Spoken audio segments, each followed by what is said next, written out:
Welcome to the Digible Dudes podcast. I'm David I'm Reid. with special guest. Nicole. Hey, the third founder. It's been a while. I know. It has been a while since we've done a podcast all together. I think the last one was the 2020 recap. Yeah, I think you're probably right. I was going to There's only say, so much you can put up of the two of us. So I get enough in the you day need your today. distance. and it's our first time back, I'll say, in studio. We actually officially have a studio at this new place, at our new office now, but it's the first time recording back in person. Yeah, first time being really fully together as a team. Yeah. Does Wild. Reid look more muscular than you remember he was? Or He does look more jacked. Probably hitting the weight. If I wear a small enough shirt, that it works that way. Yeah, he would have been in trouble with the step challenge if he didn't come back looking, Yeah, swell. he's been crushing Yeah. the step challenge. Everybody would be like, this guy's full of it.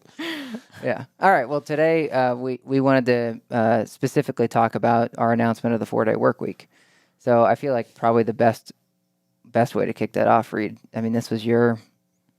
I don't even know if you want to say like if this was something you had thought about before we started Digible, or if this just struck you that one day we were having lunch. I had thought about it before Digible, only because I had read about it from a couple of like early, I'll say, case studies in Europe, of course, where they had experimented with this, but it wasn't. That was before some of the bigger, I guess, findings came out with like Microsoft, and trying to think of one of the other more notable. So there's been a bit of a blend, I'll say, between some of the larger corporations testing it more regionally, and then smaller shops, you could say, like us, that have found some success with it. But so yeah, I guess you could say it was mildly on my radar before Digible. But then I do think it was me and you, maybe it was the three of us over lunch, where I brought it back up, and we just kind of smiled and it's like, add that to the list, right? Of like things we can dream about and almost joke about. I mean, it wasn't super serious. But I guess, yeah, the farther we got, I brought it up a few more times, and I don't know what really crystallized for you guys more than for me, I guess. But I mean, the main, when we really hit it, was at the leadership at the end of the year. Remember, we had pretty much filled out like our core leadership team, and I guess that was a rock planning because it wasn't like a retreat or anything. Anyways, obviously with the pandemic, but I'm just trying to get the timeline together. Well, but it became really real, it seemed like, for the two of you when we had that conversation with the group, and they were so excited just to hear it. I think it felt really real to me some point in like the second half of 2020 when we started talking about it again. But the first time you brought it up, I remember like we were all excited, but it was one of those things where like we're kind of underwater here, like that. It felt far off. It felt like What was the first year, wasn't it? Yeah, it was very early on. Yeah. So it was like, can we just like maybe get a client first? And then Like let's survive, and then we'll come Reid's back already to it. talking about 4-day work week, and we like we're at a 7-day work week right now, so can we maybe get to 5 first? totally. Yeah. Well, I think you're right. I think it was an annual planning session last year, at the end of last year, where you brought it back up. And I feel like I knew you were going to talk about that going into the session. So it must have been on your mind, and I don't know where the timing came from. Yeah, I did get y'all's permission on that one. Yeah. To bring it up with everybody else. Yeah. You said you're comfortable with it. And I think it was interesting with you because I feel like for everybody, there's different things that come into your brain, I guess, when you hear that or think about how it'll impact, the way you approach things. But I was, I guess, happy to hear you say how energized you felt because I think to most people feel like you're always on, and you are. But, you were like, man, on these longer weekends, I really feel reinvigorated. And I was like, well, tell me more about that, David. And then for Nicole, always being the more practical among the three of us or grounded, was like really trying to think, can we do this with our clients? And I love that. You're always like making sure that that's kind of the first question we ask ourselves. But at the same time, we're showing, obviously, as a company, we're equally committed to our employees. Yep. So it's not all about our customers. But I'll let you guys kind of, I guess, maybe expand on how when it started to sink in and how you were feeling about it personally. I think it's still sinking in for me. Like I know we announced it in Q3 of this year, so next month in July we're starting to phase into it. So we're doing one Friday, right, in Q3. One Friday a month, and then in Q4 we'll go to 2 Fridays a month, and in 2022 will be fully 4 days. And I think it's still now just starting to hit me now that we've kind of sent the client communication out. Obviously, the staff knows, everyone's super excited, and we got really positive feedback. So I feel like I'm still like, oh yeah, we're doing that. So it's really starting to feel like really exciting for me. Yeah. Well, I'd say so. Back to your timeline, it was December when we thought about it for the annual plan. Then we were, as a leadership team, we were working on some of the setup that we needed to do ahead of time so that we could announce it to employees. I think that was at the beginning of Q2.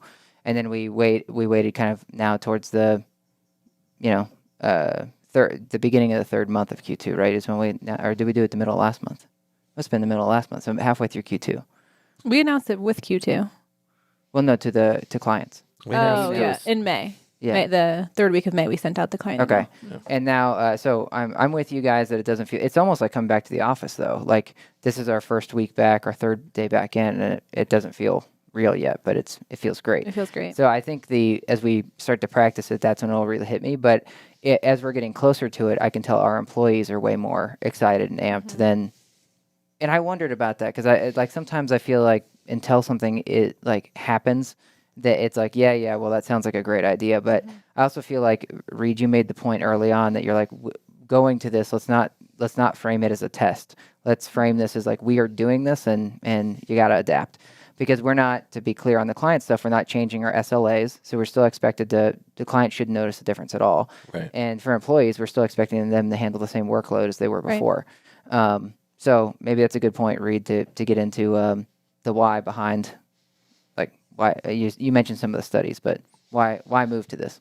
Yeah, well, as weird as it sounds, I'll start with productivity. And you can find, obviously, any stat you want on the internet, but one of the ones that stood out for me related to productivity was that the average, I guess, professional, and I don't know if I'm properly qualifying this, but in corporate America works or is focused in doing real work 2 hours out of the day. I don't remember that. I don't want to make unfair comparisons to our company. That's part of why I held back on some of that stuff. But that hits you over the head where it's like, how's that even possible? But without knowing it, and I also just sent you guys an article about Slack. I don't think anybody read it from the New Yorker, but just talking about how actually inefficient, in many ways Slack is making companies. And we've had that discussion ourselves internally. But yeah, it just seemed like there was a lot, better, smarter ways to work. And a lot of that we've identified and are developing in the scope or in the capacity of like automation. But the other one that isn't so much hit you overhead, but that I think it was JP Marriott said is like, if you want your company to focus more, give them less time to do stuff. Like trust, it you will see that. And I remember you and I talked a little in the Good to Great about is it Giro or Euro? Gira? The helmet. Giro. Yeah, and similar but different. In that they talked about innovation. It's like if you make things harder, people will find a way. It almost sounds like Darwinism or life. It's like life will find a way. It's my Jurassic Park quote. I love that. That moment or that exchange with Goldblum, who's now our nemesis, or represents one of our nemesis. Yeah. But anyways, so yeah, I thought it makes a lot of sense to me. I've found that when I'm really up against it, I do really focus, which is not the easiest thing for me, and I'm more productive. But much bigger part of this was happiness, which is one of our 5 core values, and for me, I've always said it's at the very top. We started this company really for that reason. There's a lot of other things that excited us about starting this company, but we all wanted to be happy and, as they say, in control of our own destiny. And so being able to do something like this and pay that forward and have a company, with that kind of optionality, as you like to say, was what really excited me. And I think if you hire the right people, obviously that it always starts there, that you would have more confidence to do something like this. And I don't want to go through my past lives, but I'll just say there's not a lot of companies or situations that I would have been this confident, this comfortable. But I do think we have the right staff. I think one of the reasons they had that reaction was not like, thank God I don't have to work an extra day at Digible. I think it was that they really are in the same boat as us, that they see a greater purpose, greater opportunity. And they also do, I think, understand that, by having that balance, they're actually going to be better at their job when they're actually there working. So And that's this announcement kind of came off of what we rolled out earlier this year, which was the Digible employee experience. right. So it Dex. kind of tied into like just an extension of how we are committed to employee development with the rollout in Q1 of the Dex time. The thought was like take 2 hours a week for yourself as an employee to better yourself, whether it's personally, professionally, whether it's volunteering, taking some type of course, like take 2 hours a week on company time to try to do something that you're passionate about. And so I think just the way that it all uncovered for us was like a natural transition into our commitment to employee happiness. Totally. Great add on. And I'll let David obviously comment on that or piggyback. But one other example, I don't know if you guys, I know you've noticed this, but I'm going to give a very immediate example of this. By coming back to the office and not just operating off of Zoom, we have limited conference rooms. And we're already now on time with our meetings. We're showing up on time, we're leaving on time. And so I do think, and most days I felt like I was really productive. I love to work, and you guys do too when we were at home.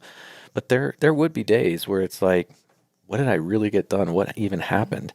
But if I had somebody coming in and saying, you're done, I'm using this whole meeting thing, you're done right now, you're moving on, then I would, right, have less of a chance of a blur of a day. It's like, it may have still been fast paced and all that, but that's the kind of focus that less time, I believe, is going to help create here for us.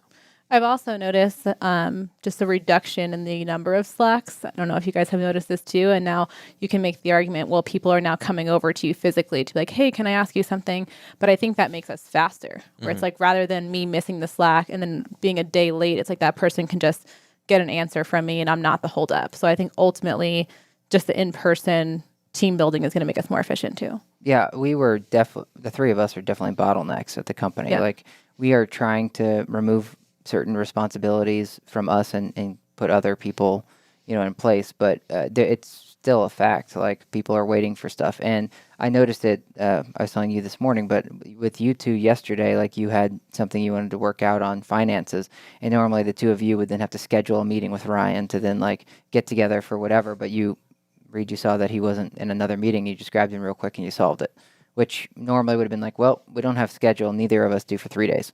So then that pushes it into next week. And then, just drags out. The question in that, and it's so hard to measure time, like management. You've talked about it, Nicole, because you've tried with your team, and I'm not saying you weren't successful, but you had that dice or ball or something, so that we could figure out how are we really spending our time. I mean, it's so difficult. But I bring this up because you could counter argument here, which is what we usually do on this podcast. But by grabbing Ryan, we picked up some efficiency that would have been lost in setting yet another meeting and blah, blah, blah.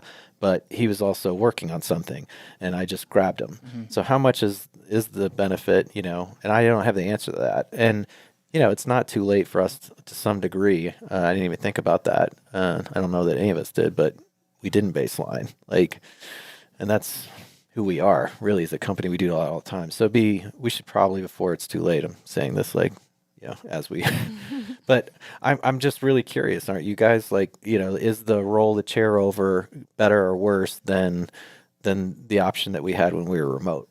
I was worried about it because I used to experience that all the time at other companies. And even here, though, people would just grab me. And but Slack, you guys know, I'm probably the worst person with Slack now. And I used to be really on top of this stuff. But now I'm just always booked back to back. And I try to have, I've tried to be more present. Like you went through a thing just over a year ago where you're like, no laptops in meetings. We don't want that, right? And so it's like, so then my Slack gets backed up since I'm booked solid, right? And then, so that's that. The other thing that I have with whether it's Slack or other tools is, and now we're kind of moving more to like, should you be remote or not remote? But what we hadn't seemed to figure out was like, a lot of the questions people ask us are not yes/no questions. It's like, well, let me kind of like educate you and explain the decision behind this. And that's hard to do over Slack without sending like a page. And even that doesn't really do it, right? And so we had started really adopting Loom and sending those, but that's also not there's no quick back and forth. Now let me record another Loom voice memo basically to tell you.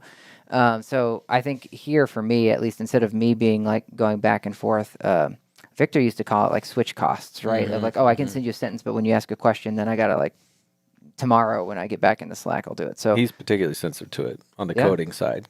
And I appreciate his comparison as it's like writing. Nobody likes to try and, especially if you're writing long form, be interrupted, So it made a lot of sense to me. Go ahead. yeah, no. So to the 4-day work week, you started to ask us what was the turnaround for each of us because you were kind of there from the beginning. Me, it was, I think I kind of mentioned this to you the other day, but it wasn't, I mean, it's a definite big shift, but it's not, it wasn't something where I was like passionate about it either way. I personally know that I work too much and I've been trying to, you guys both know that I've been trying to pull back, particularly like when we go on trips or vacation, it's like I try to unplug. And I've been getting better at that, so I'm happy about it. But for the rest of the employees, many of them don't have like the just insatiable like work appetite, so they have a little bit better balance than we do. But yeah, I didn't know if it would impact things because I'm with you, Reid. I'm kind of like, I'm not scared. It'll work itself out. And yet I do know that like I feel more refreshed after like a 3-day weekend. And just because someone has a 3-day weekend, like back in my old life, it didn't mean I didn't do a project or something. It was almost like always having a 3-day weekend to me makes it seem like, oh, you have time to sit and let the like thoughts percolate. Like Lurch is famous for like waking up in the middle of the night with a thought. And I feel like that's what this would allow everybody to do is like you have time to get out of the minutia for a minute to like maybe a stroke of genius to hit. So then it's more about like your functional time. Like, are you actually using it wisely? Totally. How about you on? For me, I feel like it was the team. Like when we first talked about it, I couldn't imagine like we were in that early stages, more survival mode. But I feel like the team that we built and specifically everyone that we hired in 2020 just made me feel so confident. Like everyone is super passionate. We now have almost like we've recalibrated in terms of like bandwidth because we were kind of, understaffed for a little bit. And now we kind of have come back and said, okay, everyone has a good workload. We have staffing formulas in place to kind of project pipeline, staff accordingly. And so I feel like once we did that reset, I felt super confident in this team being able to go to 4 days. Totally. Well, and I mentioned happiness being one of the reasons we did it, but I also will just add on that happiness is one of the reasons I think we'll be more productive. Is anybody knows this? When you're happy, you're going to be at your best. If your head's not in it, you're frustrated for whatever reason. If you haven't found that equilibrium, I'll say, then you don't do great work.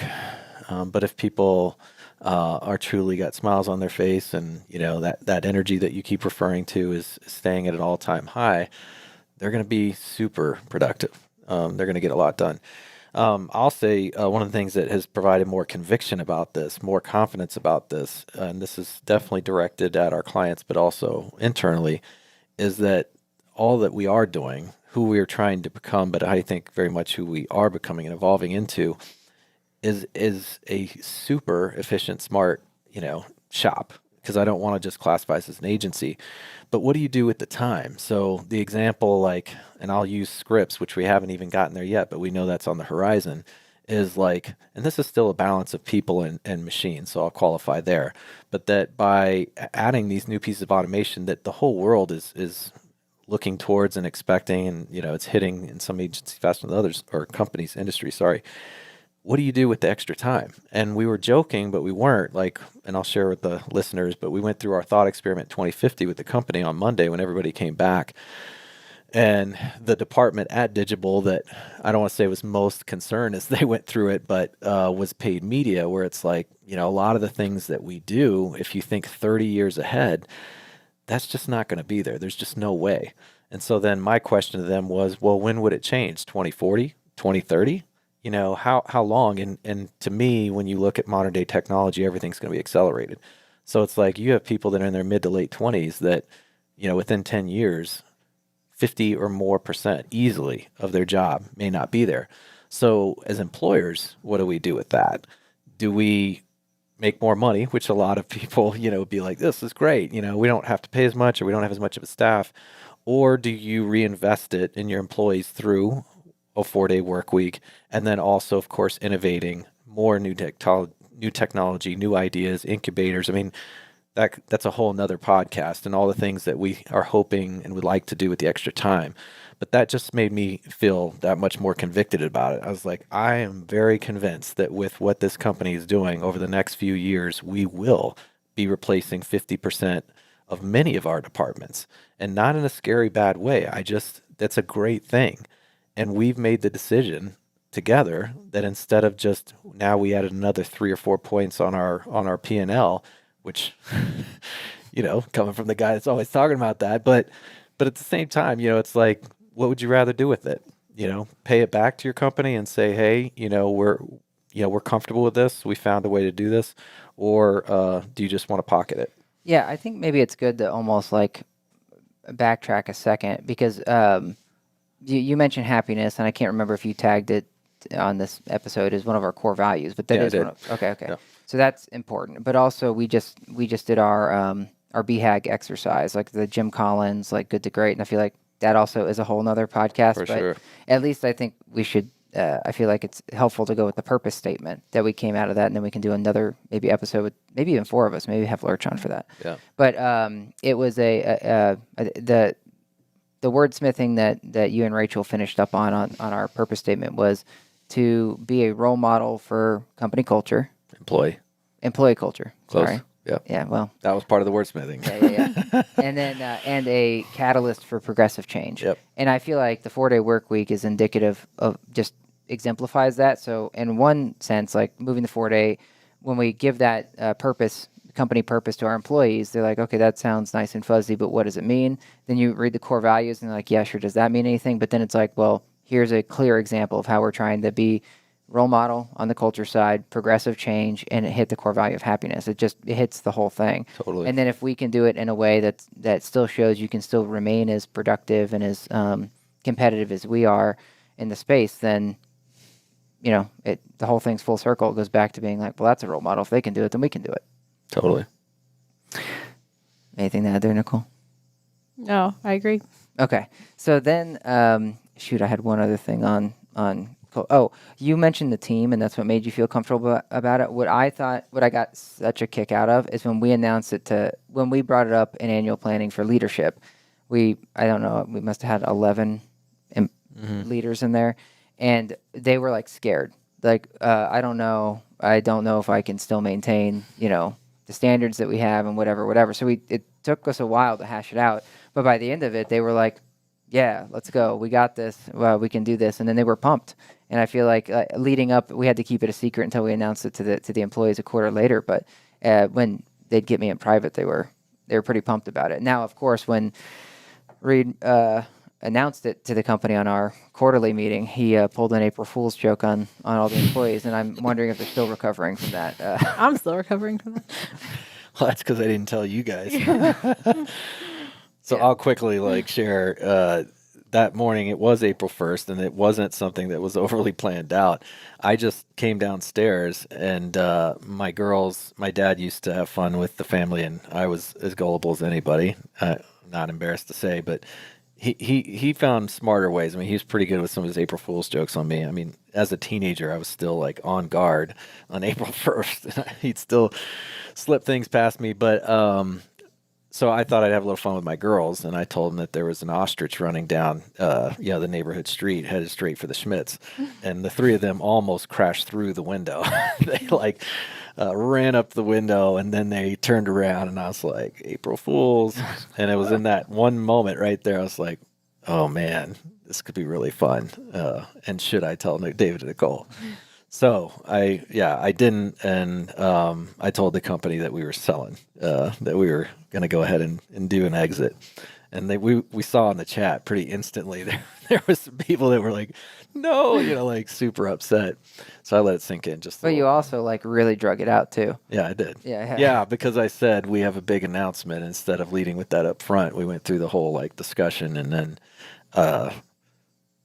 we were doing the planning, right? Yeah, so it was the whole planning meeting. So it was an hour and a half of people waiting to hear what the hell this was all about. Yeah. And then it was we're selling. It was worth it, though. Once you did announce 4-day work week, we did get a few screenshots of like the Zoom icons, and there were some people with like both hands in the air, like Totally. so happy, biggest grins on their faces. So I feel like that anticipation was worth I thought it. Katie, when I saw the screenshot, like fell out of her chair. She was just so. Well, Bailey too. Was Bailey, like, yeah. yeah, that was pretty awesome. We'll have to do that, like put that up on the site. I remember as you were mentioning leadership's reaction, and I don't think Nate would mind. I don't know if we've had him on the show yet, but he's, I think, the last leader, right, that we've hired. Mm-hmm. Yeah, so on Nicole's team as a client success manager or client services manager, and he had the look that Nicole had when we talked to her about starting Digible. Just stone face. It was just like this. And he was the one, because he's just coming from corporate, like, or whatever, that some version of that. So I think, it was like, I just got here and he didn't even know what to do. Yeah. But then he's come around. Obviously, he's pretty excited too. All right. So this starts in, a few weeks actually, because we actually, you and Adam, I think, were the ones that were spearheading, like, how do we start? Stage into it, yeah. Yeah, and we're staging into it in the hardest week of the month, the first week with all reporting calls. So I think your guys' thought process was like, if we can do it there, then the rest will be cake. I didn't realize that. I thought you guys were going for the opposite. You're going for the hardest week of the month? Well, in Q3, it's just one Friday, so it doesn't impact Q3. But when we moved to Q4, we did back-to-back weeks, the first 2 weeks. Okay. So we were going to do every other week, and then we thought, like, we're going to have to, figure this out. So let's do it in Q4. Yeah. Obviously, as you were saying, baseline, but we'll have to, like, report back, because I know the clients that I've talked to that they brought it up, not me, which, by the way, maybe actually before I get into it, Nicole, what have you heard from clients after the announcement? I mean, the best one was, are you hiring? That was the best response. But everyone, I think, that I've talked to, probably 5 or 6, like property management companies now, has been super excited for us. Just saying, like, that's so great. You guys are on the forefront. This is super innovative. Like, your team must be so happy. A few questions, like, are you moving to like 4 10-hour days? And we're not. We are sticking with 8-hour days, so 32 hours instead of a 40-hour week. And then just, questions around turnaround times. And so, as you mentioned earlier, we're not changing turnaround times. And so Friday is basically counting as a business day for us. So if we get a new campaign on Thursday, our typical turnaround time is 3 to 5 business days. Friday counts as that day, as a day in that. So we're doing obviously some things to make it ourselves more efficient, but the whole productivity thing, I think, is going to pay off. So everyone has just been like, just really excited and just eager, I think, to watch us like kind of step into this. Yeah, I've only heard of one negative email that we got back on it. I'm not going to say, obviously, neither of you. I think I know what that was, but it was snarky. I wouldn't say it's like, you guys are whatever. Yeah, a few concerns for some companies that have a different culture. They have more of that hustle mentality where they are on 24/7. Like, we get client emails from them at like 8 p.m. at night. So it's just a different environment. But I think once we walked through it with them and how our SLAs aren't changing and our service is not changing, I think they feel comfortable about it. And it's hard. I mean, we can't make this guarantee or promise, but back to like expectations for us, I think we're going to be better. I really do. I do too. It got to figure out a way to demonstrate that. But again, if you're not compromising in any level, like SLAs or performance, that would be my number one as a client. And then, from there, I get the accessibility and stuff like that. But I think that we are going to kind of outpace in some of these other areas that are super important to clients, where they'd be like, wow, this has actually been a better experience now. Well, also, you, as a client, you would have to, that one positive, if you do trust in the SLAs and performance not changing, then you can at least be like, well, at least I know they're not running my folks ragged. Because we've talked about this when you're vetting your other agency, ask how many campaigns their AMs or CMs manage, right? And in those kinds of environments, it tends to be hundreds of campaigns, and then you worry about yours getting missed and lost in the shuffle. But if I'm a client, you would think I might have more confidence that, like, all right, well, I know these guys aren't like bloodshot eyes and like falling asleep on the keyboard. Well, and you also, especially for Nicole's side, you don't worry about a revolving door. I'm trying to just piggyback here of AMs. Because we do expect this to be a huge factor in our recruitment and retention. It's not easy. I mean, I can't speak from experience, but I do know a couple people that had either the compressed work week or had alternating Fridays, and they were the happiest people you've ever met. And it's like, do you think they're going to quit their job anytime soon? So for me as a client, I want stability. I want the same account manager as much as possible. I think this will help with that. Yeah. Yeah, well, it's funny because a lot of the property management companies that are clients of ours will have like summer Fridays where they're allowed to wear jeans. And they get so excited about Right. that. So then it's like, then you have the other ones that are like, we get half days on Half Fridays day. during the summer. And then Yep. it's like, well, Patrick's wearing golf shorts or something today to Yeah. call him out. I don't care. Wear whatever you want. And also don't come in Friday. Well, and getting back to the recruitment side, this is exciting because our vision at Digible is to be one of the most difficult companies in the country to get hired at. And in some ways, we're just getting started, but we are, and this isn't to beat our chest, trying to stay humble here, but we've heard some really good things, especially from some of the local universities and what they've been hearing about us. I think this clearly just adds to that. And, it's like if we can deliver that full package, and still be super effective and innovative and all that stuff, a lot of people are going to want to work here. And isn't that good for our clients too? It's like you guys now are drawing in the best talent, not just in Denver, but in the whole country. And who benefits?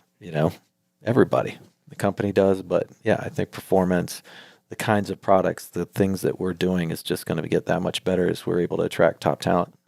Yeah, the retention obviously is huge. And you and I were, I think maybe Nicole was in part of that conversation, but we were calling it basically our trump card. Because you had met with some folks early on that were that you had asked like, oh, how do you have such a high retention for your company? Because you're worried about that as we hire employee number one, and they had told you that it was pay them better than anybody else, and we can't do that, right? We do pay in the top 25%, so Make sure everybody hears that. yeah, I feel good about that. I think it's good to know. But then we also with this have the trump card, so it's like, okay, is that extra, I don't know, 10% versus our, whatever, worth it versus getting 20% of your week back? Yeah. And for a lot of people, I'll say I'm really guilty of this, but what you make is what you spend. And you guys are the opposite. You're great from what I've understood, better than me at that. But as my salary grew, and of course I did have my overhead grew, like I'm speaking very openly and personally here, I could have been better about managing that. But where I'm going with this is if you don't know what it feels like or looks like to have kind of that other element, meaning it's not all about the money. So it's like, but I never really knew what it could look like. So that's what I'm hoping for is that, we have had a couple people where we played that trump card and it still wasn't enough. Mm-hmm. And they seem still really focused on the money.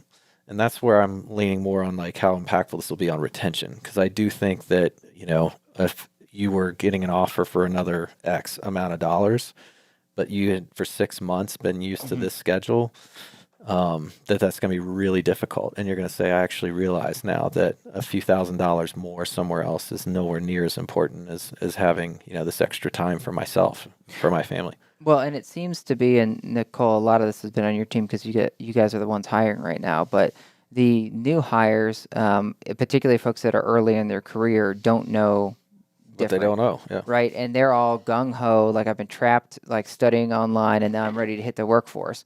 And then we make an offer, and we're like, hey, who could turn up 4 days a week? Mm-hmm. And then they may be offered just a couple grand more somewhere else or whatever, and we don't get them, and it's like, are you insane? But then I feel like the folks that we have here that have been in the workforce longer, they like seem to appreciate like, shoot, man, I'd rather take that over than a little bit of extra cash. So I think it's more of just takes maybe a little bit more maturity or growth in your life where you experience it. And then, so maybe as we hire more senior people, they'll value that more than sort of those like folks first entering the workforce. Totally. But, I think it's also like, we talked about this being back in the office. It's only our third day back in office, but the energy when you walk in here is just amazing. I mean, we've said that so many times. And so to me, yes, it's 4-day work week, but it's part of this bigger package, which is Digible. Like there's, it sounds silly, but office dogs, people love the dogs in the office, like just that environment that we're creating. The new office is such a space that's inviting. It makes you like think more. Like it feels great to be in here. And I think that as we start getting back to in-person interviews, that's just part of that whole experience where it's like we've been doing so much hiring and recruiting virtually that for some of the people that have maybe, declined or turned us down for other offers, it's just hard to feel that. So I think that's part of it. And I think that will hit them more once you kind of experience what it's like to be here. Totally. And David often talks about us, and not again in some kind of crappy way, but just that we don't get enough credit for some of the things that we do. And you say that usually referring to the client. And again, it's not their fault. They're not aware of everything. They're not aware of all the things. But I think a lot of them do understand, just how hard we work for them. But I say this connecting to the 4-day work week, and that this is going to be fun. It will be the very early stages of it, but that we're going to have a couple film interns that are coming in. And this was part of what, they asked, what's the major objective here for the summer? Because it started with the idea of a documentary, that I had thrown out, but we want to capture the moments. We want to capture what Nicole's describing, because it's hard. Like, granted, like I agree that whole bigger picture, but how do people see that or know that in advance? And I'm looking forward to. I don't know how well they're going to do it and effectively, but it's going to be super cool to be able to publish, what I believe is going to be some type of short documentary about Digible over the summer, because we got a lot going on, but it's in a positive way. So I'm stoked about that. I think it's going to be fun. Well, last thing I've got, and then of course we'll have to come back and provide updates. I'm sure people will be curious, like, did that burn down or not? Right. But yeah, last thing, maybe Nicole, talk a little bit about what you guys are having to change with this. Because it's one thing to just say we're going to do it. Yeah. Is there any prep work that we have to do to maintain those SLAs, or? We've talked a lot about just efficiency in general. So whether that's how are we communicating on Slack? How are we communicating in email? What's the length of our meetings and why? As to Reid, you mentioned, you'll fill the space if you have it. So should we go to 20-minute meetings versus 30-minute meetings? And then should we do some type of calendar stacking, meeting stacking? So because we're going to be off on Friday, really the last few hours of Thursday are now precious and the first few hours of Monday are precious. And so most times, I know for me, Monday mornings, I'm in and off to the races with meetings. And so really being protective of our calendars and our time to make sure that we have enough time to make up for what we're missing on that fifth day. Yeah, you guys were saying maybe we just put a moratorium or something on the last half of the day Thursday yeah. and the first half of the day Monday. Because right now we do company all hands Monday morning, so that may have to change to 1:00 or something, and then that means our OpCom meeting moves to after that or something, just to make sure that we don't mess with anything there. The other thing, Reid, that you thought was super important was that no team try to rely on automation to earn their 20%. So do you want to go into your thought process behind that? Yeah, well, it could have been a crutch for us, and it's impossible for us not to talk about it. And half the company is either indirectly or directly a part of that. So everybody understands, we're trying to use data and technology way better to make us more efficient and gain back time. But yeah, it's kind of like what you said up front as far as this isn't a test. This is going to happen. Having that same kind of, authority, with that position of don't count on automation to find that 20%. And again, I don't want to make an unfair comparison to general corporate America, but just hearing that statistic, we typically are actually only really leaning in, working, doing productive work for a couple of hours a day, like the average, you don't need automation to solve that. That's all about focus. And so I do feel like what you're describing with meetings and a variety of things that we already brainstormed, that we can find the 20% without any automation. I'd say the other, and we also said that automation won't not play a part. There's a lot of things that, regardless of this, we are already automating and letting humans do more strategic work versus the mindless stuff. But I think because we're also a year and a half in on EOS, and by the time that we go full bore on this, we'll be 2 years in. I don't know that we could have done it before that. It just really helped us prioritize and get that focus, and then have get into our flow of all right, how do we get that project down the field, right? And if it's not a rock right now, it doesn't necessarily happen, and that's been good for us because it helps contain us. Because as much as many different ideas that we have, whether it's any of the three of us or people at the rest of the company, it just helps. It just helps get that focus. So I'm glad we couldn't have done it even if we had EOS start both at the same time. I feel like we needed a year and a half or so to feel like, okay, we finally figured out how to get how to work the system properly. Yeah, I mean, today, funny enough, in the meeting we had this morning, which is our agency LV10, just meeting all the agency leadership, was a great example of that, I think, where we spent overwhelming majority on headlines, meaning just communicating important updates, clients, employees, strategy, whatever, and using EOS because we had it. We had still plenty of issues we could have discussed, but we had one that we had to discuss, and we were able to fairly efficiently get through that. And then all walk away feeling, I know you were the 8, but all walk away feeling pretty good about the meeting today. And I think that's just a great validation, I guess, point for what you're saying, David, where if we hadn't had EOS, the meeting that we had this morning wouldn't have gone down that way, where we actually I still feel pretty good about that. Yeah, and the LVT10 is because at the end of each meeting, everybody rates the meeting 1 to 10. Right. And Nicole was the East German judge. She today. was. Adam also was an 8. We were aligned on this, so now we're in this together. I didn't see that. He did it after Nicole. But an 8 is a passing grade. Anything below an 8 means failing. I think it's one of those things too, because we now have such a process in place. If we go off, and sometimes we can get off tangent, but then it feels like, oh, we're going off the rails. Right. But I think because of EOS moving to a 4-day work week, everything has a place. So it's like if you think of something, oh, you just throw it as a headline or log it as an issue. And so you don't have this almost mental space being taken up by some of the stuff that's usually in your head. It's like you get it in the system, you log it, and you move on with your day. So I think that's going to help tremendously. Like, because we have this foundation now, I feel so much more confident going into this. Mm-hmm. Totally. Cool. Well, obviously, like I said, we'll do an update episode maybe a few months in or before the end of the year. We also got to now get Lurch on to talk about our BHAG and vision thing, because that's fun. Anything else, though, before we check out? No, I don't think so. Well, I got a kick. I'll say this, Lurch said, this will be on mine or our tombstones. What's that? 4-day work. 4-day work. Oh, really? He's like, for whatever they say or whatever you get remembered by, I'm telling you, this will be at the top. Well, we did start using the abbreviation 4DWW. Yeah, totally. So I remember the first time I saw that, I was like, what is that? Oh, yeah, 4-day work week. Right. Yeah. But I thought it was nice, kind of cherry on top of this whole thing. That was a fun. Yeah, I feel good about it. Yeah, it's going to be great. I'm excited. All right, guys. Well, thanks.